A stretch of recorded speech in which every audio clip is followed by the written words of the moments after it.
Chrysler na kapatid ni Catherine, inaming na-appreciate niya si Alden sa mga ginagawa nito ngayong kay Catherine Bernardo. As usual ay sobrang busy nga ni Catherine Bernardo para sa paghahanda niya sa semifinals ng Pilipinas Got Talent.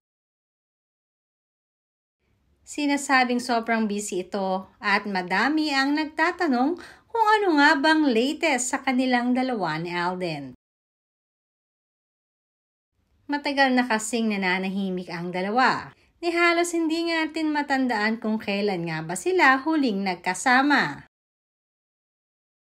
Subalit ayon naman sa aming source ay sinasadili lang muna nila kung ano ang kaganapan sa bawat isa. Bagamat tahimik ay sinasabing patuloy pa rin naman ang komunikasyon ni Catherine at Alden sa bawat isa. Lalo na nitong nakaraang buwan kung saan ay inamin nga ni Alden na meron siyang napagdaanan. Dahil ayon na rin sa aming source, naging sandalan ni Catherine si Alden at ganoon na rin si Alden during those times. Dahil halos parehas nga silang dinalaw ng depresyon.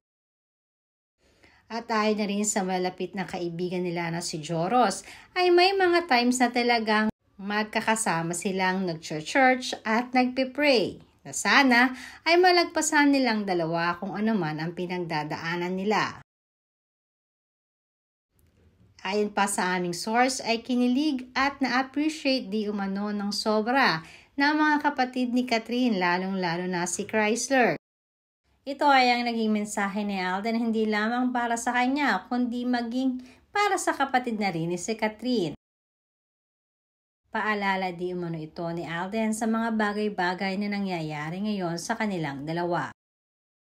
Kaya naman sobrang na-appreciate di umano ng mga kapatid ni Catherine ang mga gestures na ito na binibigay ni Alden.